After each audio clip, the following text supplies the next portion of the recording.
Okay, so hello everybody. We're back with another Zoom seminar on financial literacy, financial topics, financial educational topics.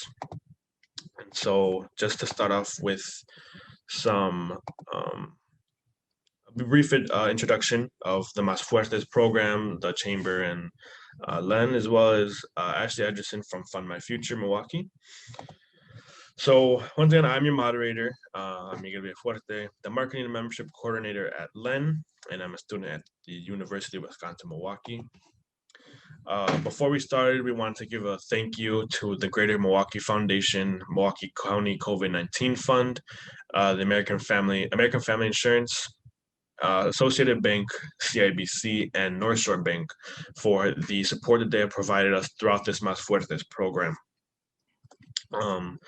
And so just a brief introduction to the Chamber, the Latino Chamber of Commerce of Southeastern Wisconsin. The mission of the organization is to foster the economic development of Wisconsin by advocating, strengthening, and promoting the growth and development of Latino and other minority and emerging enterprises with the goals of providing increased access to capital, business opportunities, job creation, and capacity building programs. So here's a few more resources for the Chamber, a few more areas where you can find more information on us. We're very active on our Facebook page and our website. You'll be able to find this video later uploaded to our website, as well as our YouTube channel, which is also on the one of the links here, as well as our LinkedIn page, which is we're also very active on. So if you want to contact somebody from the Chamber, you could call 414-888-2270 or email membership@latinochambersew.org if you're interested in becoming a member, interested in various programs I might be offering, or just need some help.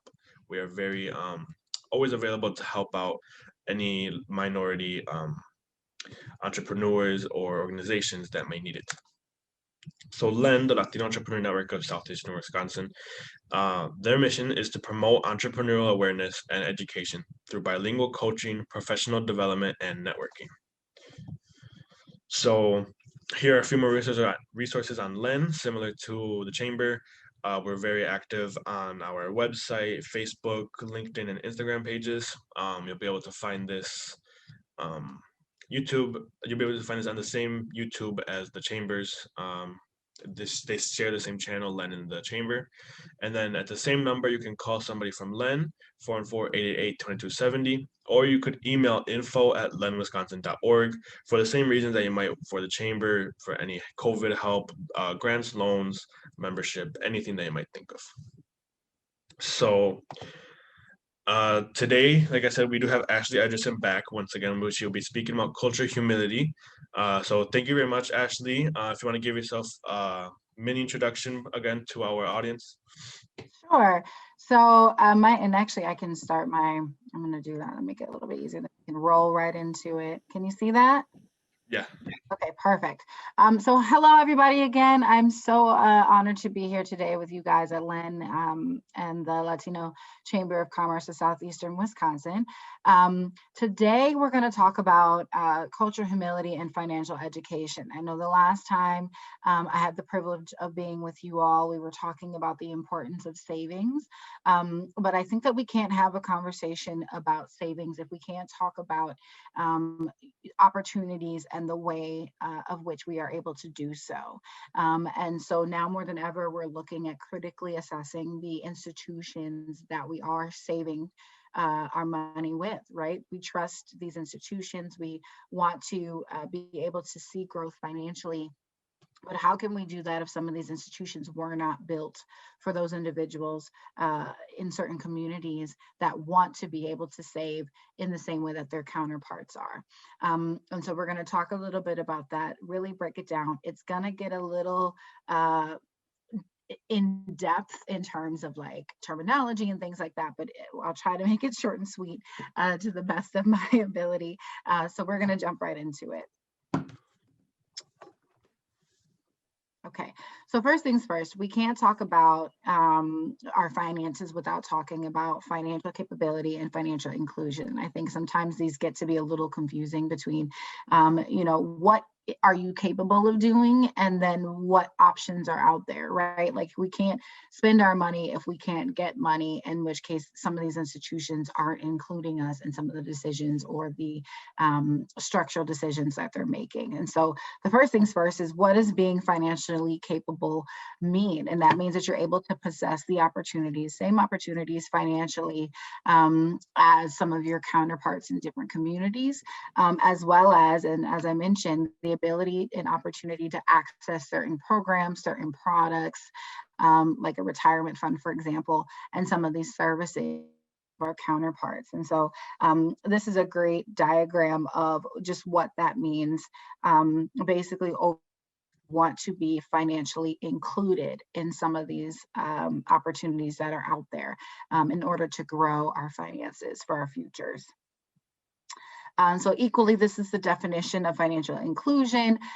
This particular definition, it just really talks about access, right? So the access to financial services, asset building programs, retirement funds, college savings plans, which is what I am. I am the program manager of a 529 account for the city of Milwaukee. And basically our job is to make sure that K-5 kindergartners in the city of Milwaukee know that they have funds that are going to be set aside for them to be able to achieve secondary education, both with finances, but also just in support. And so that's what we are there for. But a lot of our families are low and moderate income families. And so we really take pride in being aware of the necessity to be inclusive. And so that is a little bit of what this is talking about here. And so in addition to financially inclusive services, we also need to have access to targeted resources and progressive programs that counteract environmental and unjust barriers for particularly those that are faced by disadvantages in vulnerable populations. The key part, I think, are these last two, which is having a voice in these products and then having a knowledge of the skills.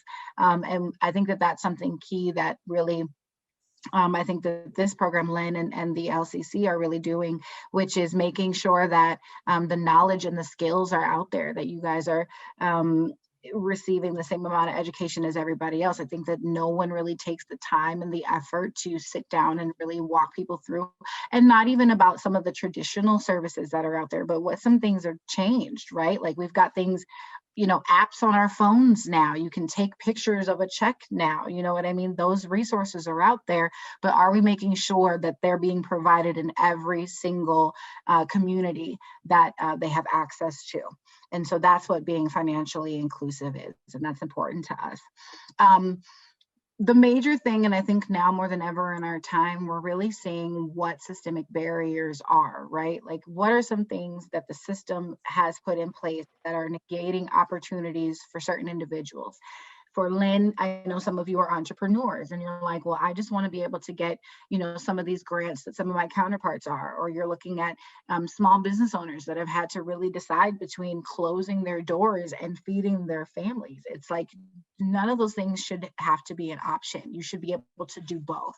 But why are they not available to certain communities over others? And so this is a quick little video that talks about that, and I'm going to do a new share here so we can make sure that we get that out there. It's right here.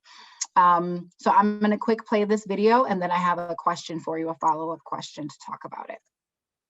Neighbors are.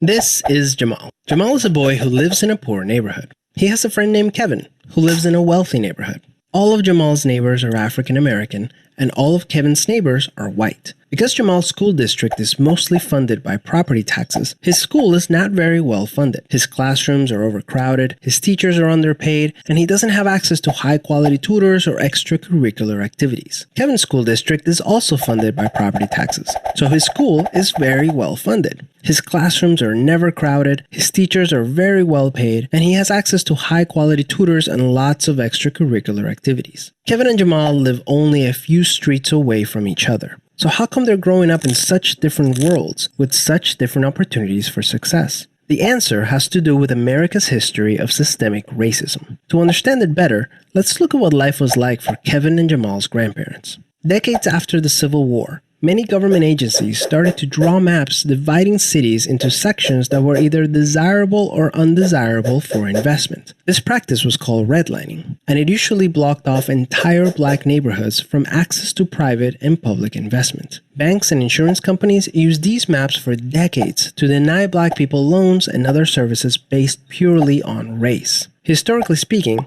owning a home and getting a college education is the easiest way for an American family to build wealth. But when Jamal's grandparents wanted to buy a house, the banks refused because they lived in a neighborhood that was redlined. So Jamal's grandparents were not able to buy a home, and because colleges could prevent them from attending through legal segregation, their options for higher education were really scarce. Kevin's grandparents, on the other hand, got a low-interest loan to buy their first house and got accepted into a handful of top universities, which traditionally only accepted white students. This opened up a wealth of opportunities that they were able to pass on to their kids and grandkids. Even as late as the 1980s, an investigation into the Atlanta real estate market showed that banks were more willing to lend to low-income white families than to middle or upper-income African-American families. As a result, today, for every $100 of wealth held by a white family, black families have $5.04. A 2017 study confirms that redlining is still affecting home values in major cities like Chicago today. This explains how Kevin and Jamal inherited vastly different circumstances. Unfortunately, the story doesn't end there. A big part of systemic racism is implicit bias. These are prejudices in society that people are not aware that they have. Let's go back to Kevin and Jamal. Against all odds, Jamal manages to be the only student from his high school to get accepted into a great university, the same one that Kevin and his high school friends are attending. But after Kevin and Jamal both graduate, Jamal notices that his resume isn't drawing as much interest as Kevin's, even though they graduated from the same program with the exact same GPA. Unfortunately for Jamal, studies show that resumes with white-sounding names get twice as many callbacks as identical resumes with black-sounding names. Implicit bias is one of the reasons why the black unemployment rate is twice the rate of white unemployment, even among college graduates today. You can see evidence of systemic racism in every area of life. The disparities in family wealth, incarceration rates, political representation, and education are all examples of systemic racism. Unfortunately, the biggest challenge with systemic racism is that there's no single person or entity responsible for it, which makes it very hard to solve.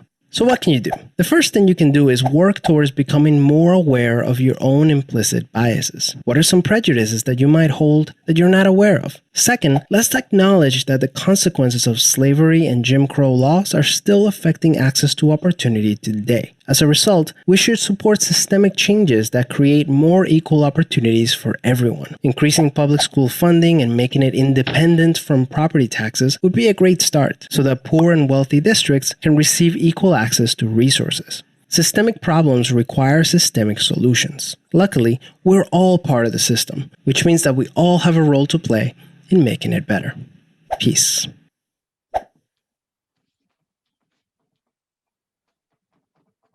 Okay, so I'm going to quick bring back up my presentation.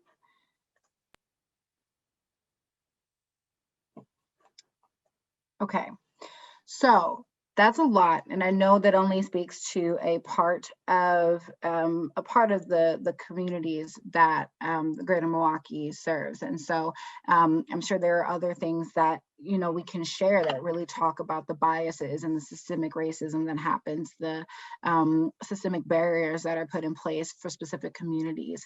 And so what I wanted to do, the next slide really talks about again, at the end of the video, it talks about what you can do. And so really identifying some of the differences that you see on a day-to-day basis can start to help break up some of those systemic barriers, right? So as an individual that lives in a community, by identifying the differences, whether that's racial or otherwise, can start to help you see things differently and make decisions differently. And so the question that I have for you are, what are some differences between the people and the communities that you belong to? So for me, I noticed that a lot of the people in my community are students, and so they're younger, therefore I don't really, you don't see an older generation. And so therefore I have things that are quick and fast, in my neighborhood, because these kids, they really need to access certain things in a quick capacity. And so they serve them based on their needs, right? But then what happens if you live in a community where you're family oriented, right? You may have multiple kids, therefore you need to be on a bus route. Therefore, there needs to be probably some grocery stores, a school. How close is your school to your home?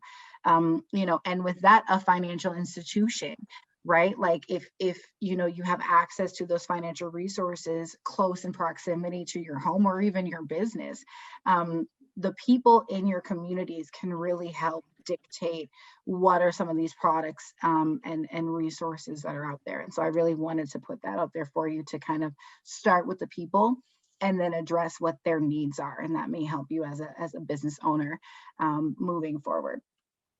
Cultural barriers. So let's talk about those things. So in addition to systemic barriers, which are a larger part of the umbrella of some of these challenges when it comes to financial inclusion, cultural barriers are just as key, if not some of the larger challenges we have internally as organizations. And so to define the term culture, culture includes different beliefs, different behaviors, different attitudes, different practices that are learned, shared, and passed on by generations.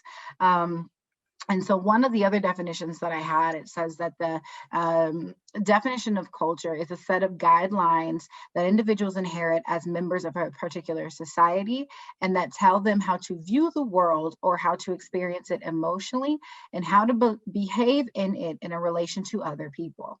I think the biggest note for me is that it's learned, which means that anybody who may not necessarily have grown up or been a part of this culture can learn how to be a part of it. And so if they're able to learn how to be a part of this culture, we're able to learn how to build products and how to serve these individuals to a better capacity than we have been doing historically. Sorry to interrupt, Ashley, but it's kind of zoomed out, the presentation, so we can't see some of the smaller words. Oh, I understand. Okay. Mhm. My font might be too, is that too small? That's too small. That one is fine. I mean, it's just in a different view from before. We're Okay. seeing the current slide, the next slide, and then it has a bunch of the notes they have. Oh, you're looking, oh, I see what I did there. Mhm. Okay, I shared the wrong screen. Give me one moment, everyone. There, is that better? Okay, that's better, yeah. I shared you can see what I saw. Yeah. Mhm. Giving you behind the scenes, that's okay. So thank you for bringing that to my attention. So the next step is enhancing cultural competence in social service agencies. This is key because a lot of times we get organizations that are like, okay, we're here to serve, we're here in the community, but you only serve a certain part of that community. Some of your resources don't speak to the needs, or they did and now they don't because things have changed. But really there's a responsibility there as an organization, as a business, as a member of a community that says that there needs to be some level of cultural competence. And so I love what this definition is, and it says to achieve the outcomes of becoming more culturally competent, we need to have culturally competent individuals who are supported by intentional structures and effective processes. That is a simple way of saying we need to have individuals that reflect the communities that we serve, working for and embedded within these organizations. I don't think now more than ever, I don't think that we're going to allow, if allow is the word, but we know that there needs to be representation, right? Like we're seeing now more than ever, people are acknowledging that if they're going to serve certain communities, they need to have members of that community or feedback from that community directly to say, okay, these are the needs, these are what people are going through, these are products that we can provide, how do we best get them to them? No more can decisions be made by individuals who do not identify with certain cultures. And I think that that's crucial and key to starting cultural competence. And I will get the hang of it, I promise. I feel like it's Monday, even though it's Uh-huh. how do you define cultural competency? So my second question to you all is, how do you define cultural competency? And the reason that I ask that is because when you Google cultural competency, there is no one definition, because you'll get several different versions of the word. You'll get cultural sensitivity, cultural awareness, cultural knowledge, cultural responsive care, cultural brokerage, cultural proficiency, cultural encounter. There's a whole lot of them.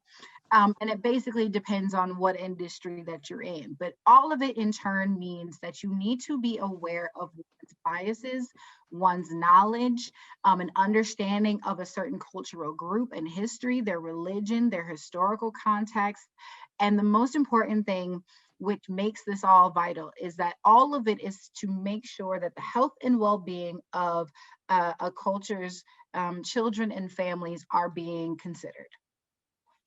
That is it. At the end of the day, every single one of those definitions has something that speaks to the health and wellness and well-being of a certain family and a certain group of children.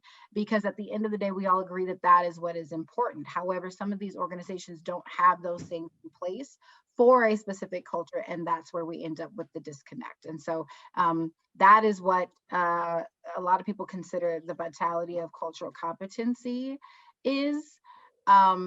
And so I think that by having those things in place is really where your growth is. And so I'm going to go to the next slide. This slide is something that we use in our small groups. So when I do this training with other organizations or financial institutions, we really want to help them identify their own, right? Like putting their own, contexts, their own communities, their own lifestyles, their own day-to-day experiences into consideration when they're looking at what are some of these things that need to change internally within their businesses or within their institution. And so we really make them self-identify with some of the questions that we have to answer as diverse communities every day, right? Like, how racially diverse was the neighborhood that you grew up in? What messages did you get about race living in that neighborhood, right? When was the first time you had a teacher of a different race?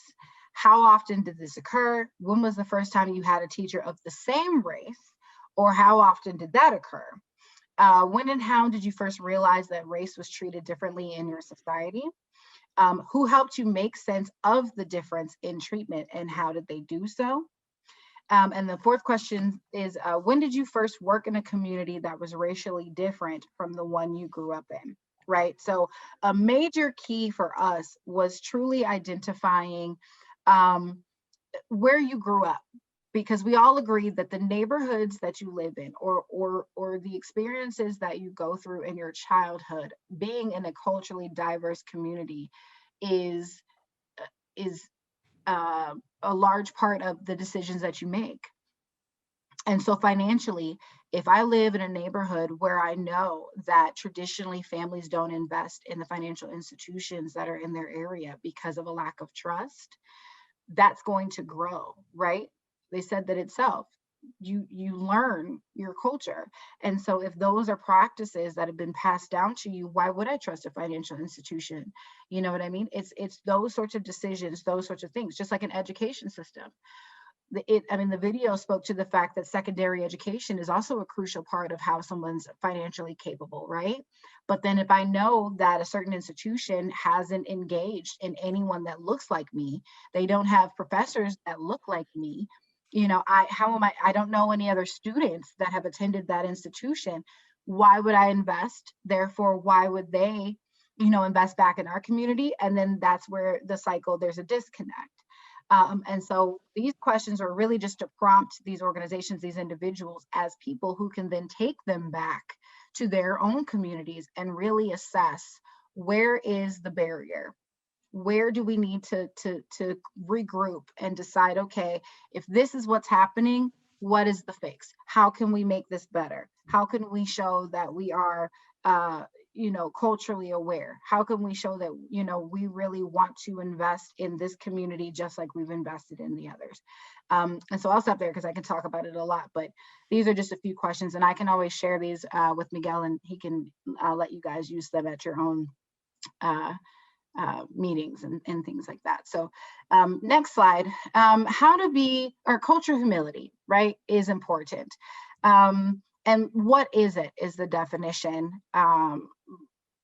It is truly vital to be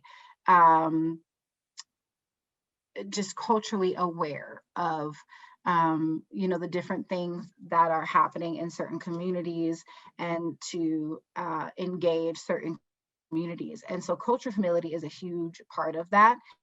But what is it really? And then I'll show you a little graph that kind of expresses how all of these work together. But cultural humility is the lifelong process of the critical self-reflection and self-critique of one's cultural awareness. It's redressing the power of imbalances in the impatient provider dynamic. And these are doctors where the definition came from. And then developing mutual beneficial partnerships with communities on behalf of individuals and defined populations, and advocating for and maintaining institutional accountability. Like I said, this is going to be heavy definitions, but essentially what it means is cultural humility is the ultimate goal. We want to see organizations, individuals, financial institutions, school systems, anyone within a community really look at whether or not they have cultural humility within their build-up, right? Like how they decide to make decisions, who they hire, what products they offer. If they continue to operate in this way, they should be successful in the long run. And so being cultural humility really speaks to the longevity of it, right? Like you could be aware, but then being aware and putting forth action and then making sure that that action sustains is very different. And so the next graphic is really talking about how all of these things work together. Like I know it was a lot, but I think this really brings it home, right? I think it really speaks to what all of these things mean, right? So if you're culturally aware, then you're acknowledging the differences that you have. Acknowledging the differences says that, okay, there is a difference here. What are those differences? How can I educate myself there? And then cultural competency really says, these are the systemic implementations and the elements that respect those cultures and really show that, okay, not only do I know the differences, have I learned about the differences, but now I'm starting to see where I can put some action to what I'm talking about. And that cultural humility, which is that last piece, really says, okay, now that we've got this in place, let's make sure we don't make this mistake again. And let's make sure that as this organization, as this small business owner, as this institution, educational or otherwise, we are being conscious of the cultural differences within it. The next two slides really talk about, this is a great graphic, and again, I can share these resources with Miguel, but this is the visual. But this is the one that I like to use, which is just the chart. But basically, there are 5 principles to talk about cultural safety, right? So for those of us that have been in the game for a minute, we're educational institutions, we're financial institutions, and so we've had our makeup, what happens internally, how we run things, how we do things for a while, right? So it's like, well, then how do we start to show change in the way that we've been doing things thus far, without one, shattering all of what we've had as a foundation, but not being insensitive to these cultural barriers. And so the first things first is we really want you to take protocol, right? So find out about the cultural forms and engagement and respect them. Basically, find out what the differences are and just respect them. That's all. Start there. Start with what it is, what are the differences, and start there. Then create a personal knowledge, right? Be mindful of one's own cultural identity, socio-historical location in relation to services, pre-commitments to certain beliefs and ways of conceptualizing things like health and wellness, and then be prepared to share information about yourself, right? Like, don't think that people are going to want to divulge information about themselves and then not reciprocate on the other end. Be prepared to also show equity and build that trust. Otherwise, it's going to make it difficult for you.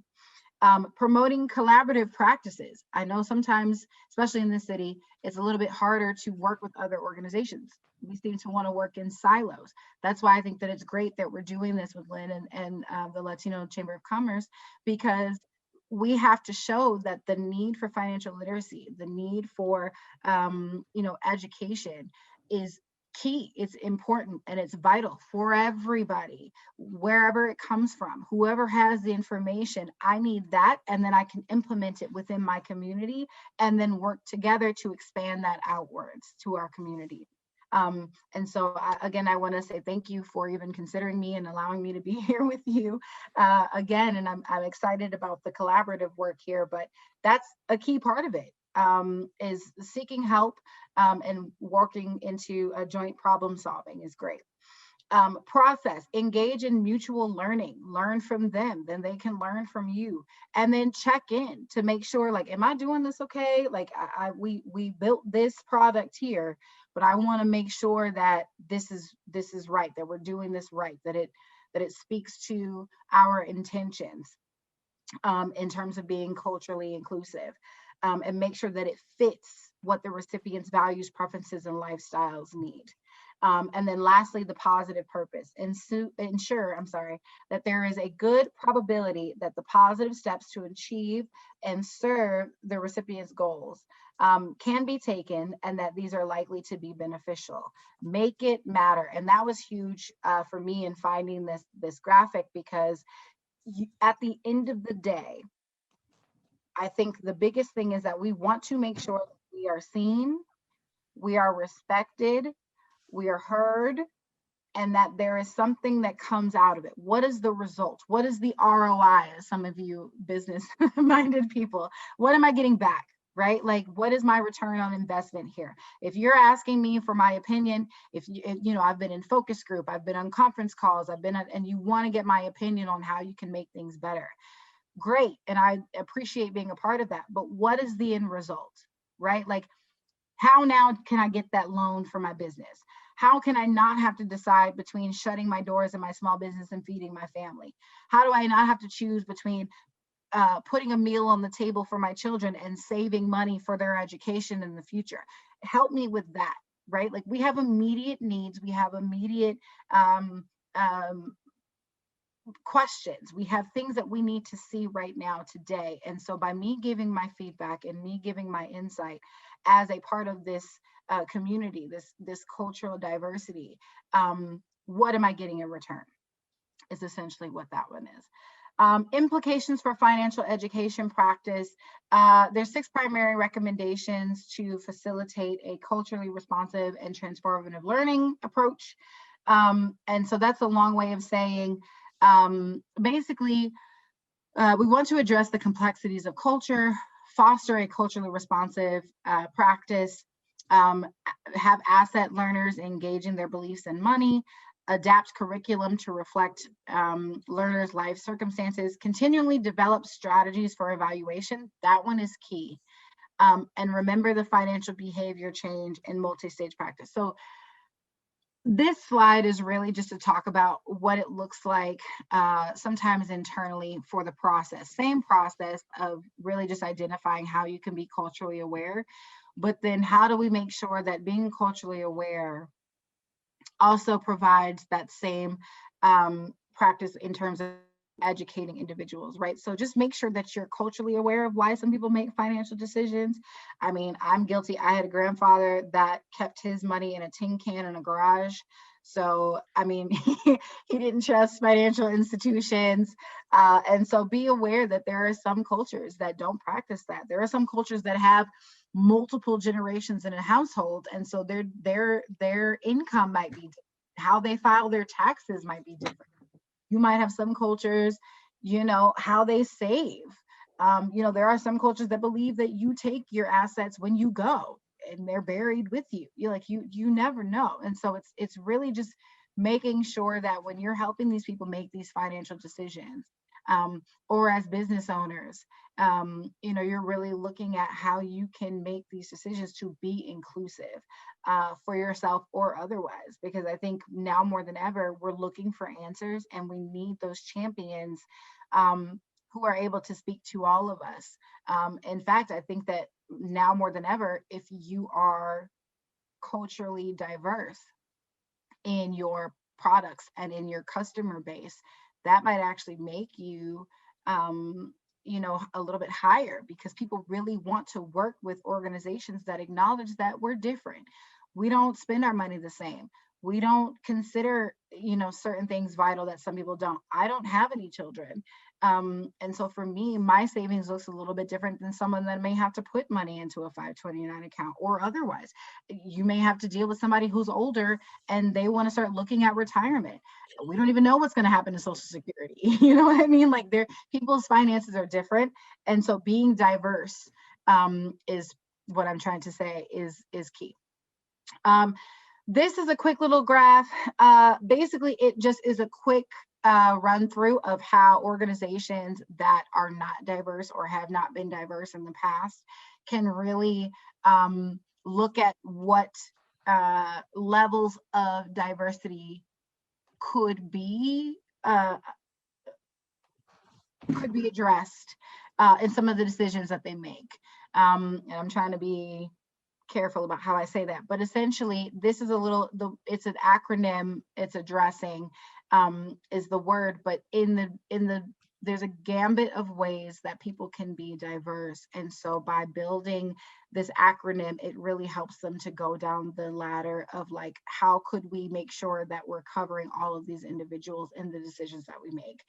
And so the first one is age, making sure that you are being diverse in age, disability status, whether that's developmental disability or a physical disability, cognitive disability or psychological disability, religion or spiritual orientation, your different ethnicities, social economic status is the first S. Second S is sexual orientation, indigenous heritage, national origin, and gender are all ways that some of these organizations can make sure that they're not missing anything when they're making some of these new framework decisions.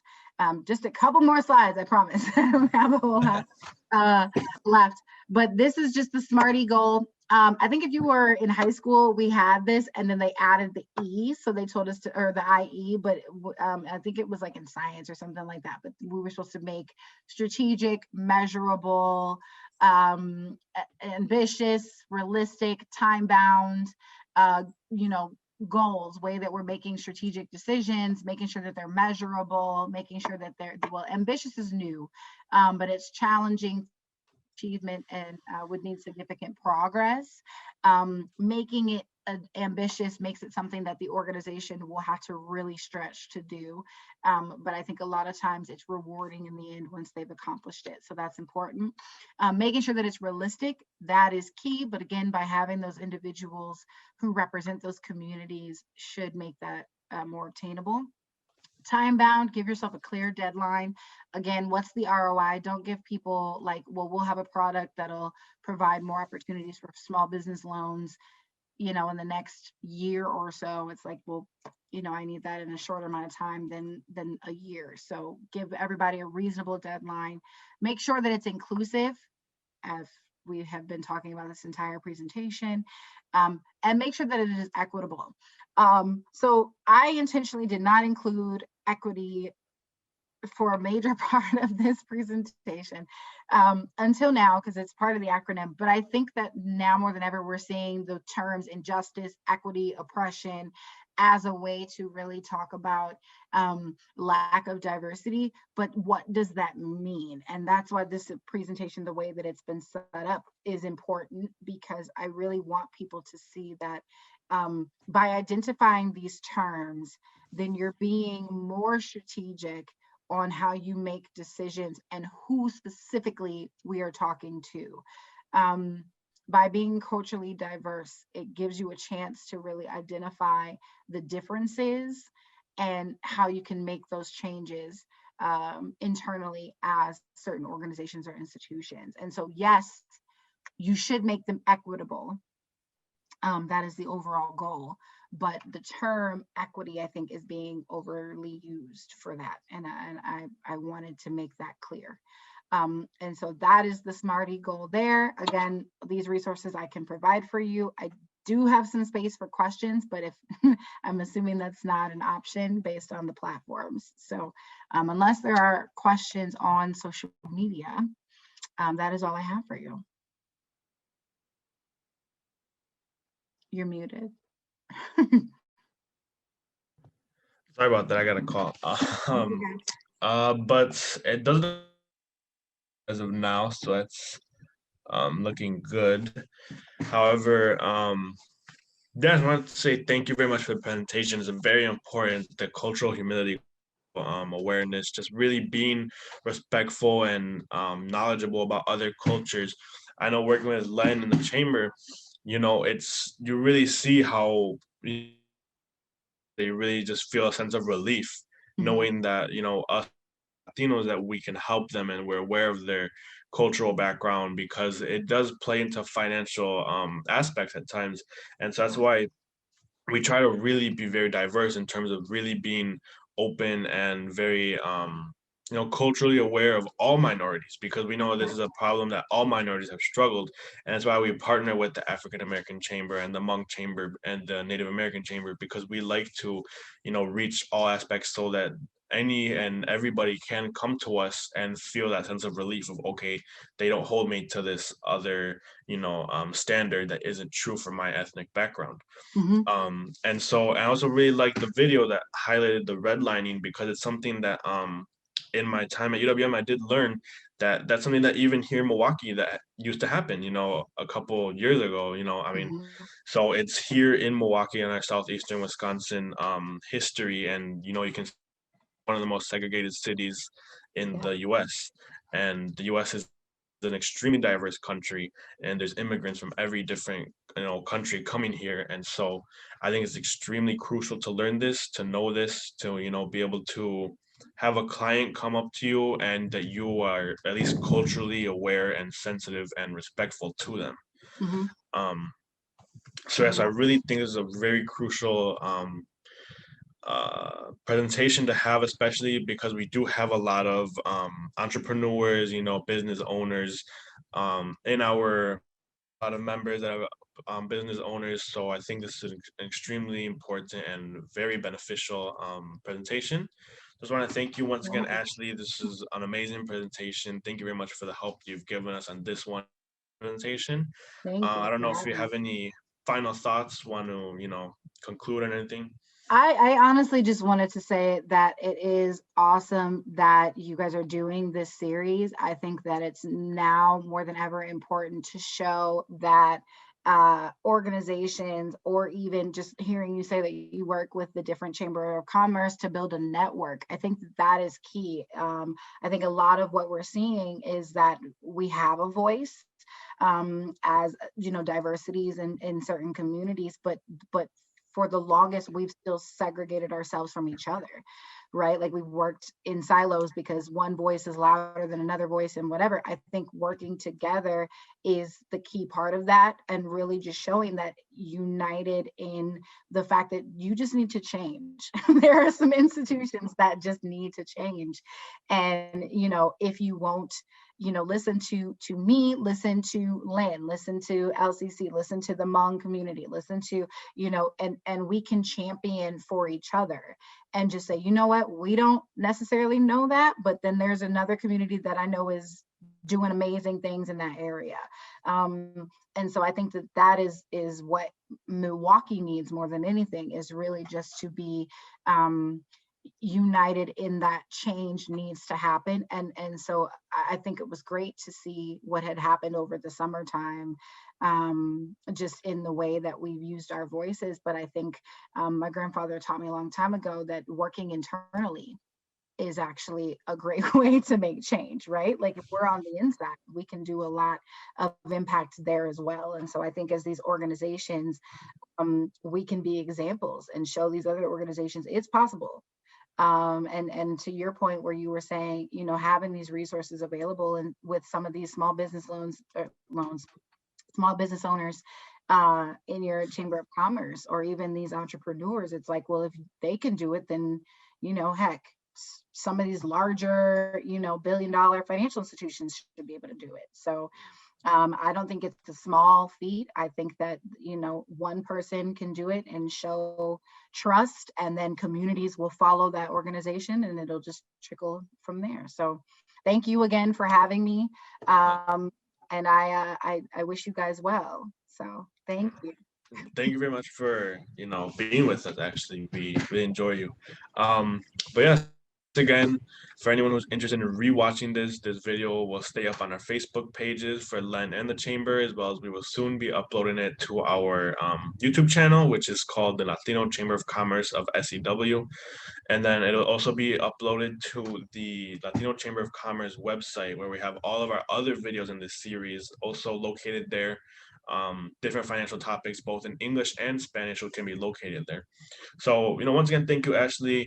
Thank you to everyone who tuned in today. It was a great presentation, something, you know, very educational, very beneficial to everybody. So once again, thank you very much and have a great rest of your night. Thanks. Bye.